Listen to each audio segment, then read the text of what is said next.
What I'm about to read is a direct notice or order, if you will, from the U.S. Embassy here in Ecuador. Now, this isn't, top secret, class, et cetera, et cetera. It's an actual got an email. So, are you ready for this? Now, you already know my position here. There is a curfew here in Ecuador by the Ecuadorian government from 5 a.m. to 2 p.m. You can be out. You can go to work, but most of the time, if you're not essential, you stay home. You can go out and get groceries, etc. Well, and then also this coming weekend, you can't drive at all. Okay. Now, here we go. This is from, I guess this is from the ambassador. By the way, he's a good dude. I trust his word, what he's saying here. So, this is the way it is. It says, question: should I expect to be able to go outside my house? Bullet point 1: no. All caps. You should not expect to be able to leave your house until further notice. This is a grave public health emergency, and the consequences of a bad choice could be fatal to you or someone you love. A. Our number one mission, goal, and responsibility remains the health and safety of everyone in this community. By the way, and I keep repeating this, they have done a great job keeping the community informed. I have no problems, no concerns, nothing. B. If you do not wish or not willing to continue to live in Ecuador for an extended, if indefinite, time according to this simple rule, hashtag stay home, and instead wish to risk your life and those of others of your community, I ask, as chief of mission, that you seek authorized departure, which is AD for short in this part of the world, at this time, while flight is still available. There's 2 of them coming up, one in Guayaquil and one in Quito. One Eastern Airlines, one Tame, another Ecuadorian airline. C. For those that choose to remain at their post, our actions as the official American community are starkly highlighted when Ecuadorian nationals remain indoors and we do not. That's true. Because since we are a guest, you don't want to seem like you can do things that they can't. That doesn't set a good precedence, not at all. Recent incidents brought to the attention of the mission all have been activities undertaken out of convenience and not out of urgency. D. For those who do not already have on hand a 3-week supply of food and consumable goods, make the trip as soon as possible. Once curfew is next lifted, after that, hashtag stay home. 2. That said, there may be emergency exceptions for life, health, or mission critical reasons when it is necessary for one to leave their domicile at this time. A.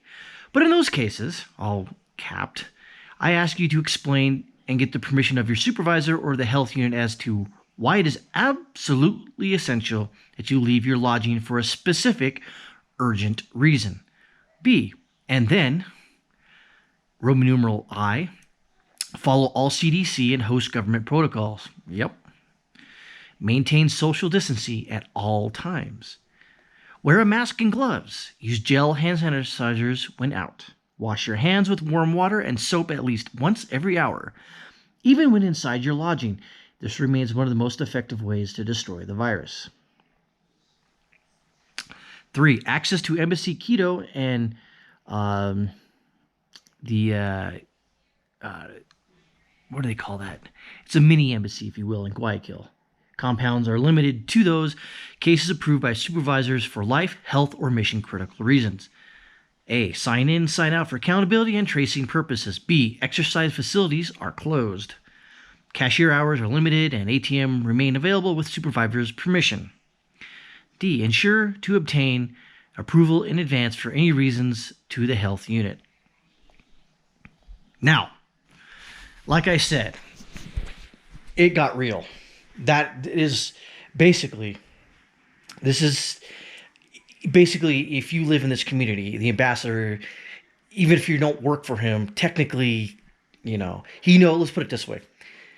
He probably knows something, and I totally understand why he's doing this. He doesn't want anyone to get sick. And if you want to leave, you can leave. He's not doing what they call a ordered departure, OD. All we're doing is a AD, authorized departure. You can leave if you want. So I was talking over with my wife and family here. Well, it's only my wife and I and a kid. We're going to stay for the time being because all our stuff is here, honestly. And I don't think it's any better, in my opinion, in the United States than it is here in Ecuador. There's just that. That's just an honest opinion. That could change, obviously. It could change in a split second. So that's what I'm contending with. I think in a previous video I said I'm at a level 2. Well, we're level 3 now. What does that mean? I don't know, just something I made up. It doesn't really have some sort of metric tied to it. It's just a thing. And yeah, I mean, I'm actually kind of watching how my previous videos in the months past about this stuff. It just started snowballing. You know what snowballing is? When you roll a snowball like down a hill, it starts small, then it starts picking up more snow. It's picking up more speed, more snow, more speed, more snow, more speed, and we're at a pretty big freaking snowball right now. And honestly, you know, I think I was at a cautious concerned. Now I'm concerned, but not concerned enough to leave right now. Now it could happen because the difference between an authorized departure and an ordered departure can happen within the next 12 hours, theoretically, if he wanted to. And in that case, we would have to go back to the States. Fine. But I mean, another thing too is that wouldn't look good as far as the, optics for Ecuador. It's not bad now. Don't get me wrong, it's bad in Guayaquil. There's news reports of people being, dying in the streets and just they left there. And I think the reported numbers of deaths here is close to 200, and most of them are in Guayaquil, which is on the coast, on the Pacific Ocean. And I think the number is higher. I don't know if they really know I think they know what's going on. It's just you got to understand. I mean, it's part of the world. It only takes a small spark to set something off, and I think that's what a lot of the embassy team is concerned about. But as far as I know, I mean, I'm looking outside right now, and there's nothing going on.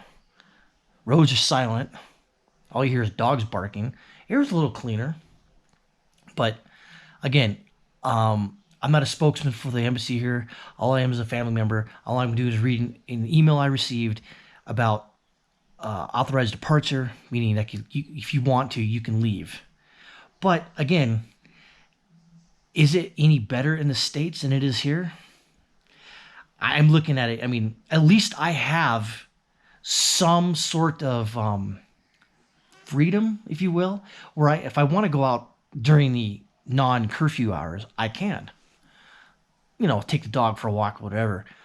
But with this order from the embassy, they're saying stay home, don't go anywhere, and I have to follow that. I think they also said that stay home until your 3 weeks of food is gets to a point where you need to go out, and then you go out and buy food. I think they just don't want. We have it's different license plate to anybody else in this country, so any of the embassies, the other nations' embassies that are here, you just know who they are. It's like a blue license plate. And it starts with CD, was Cuerpo Diplomatico. So, but yeah, I have no problem staying in the house. I mean, that's what I've been doing for the past 2.5 years. This is just forced. So, well, we'll see what happens for day, 24, starting tomorrow. Stay frosty, even at level 3.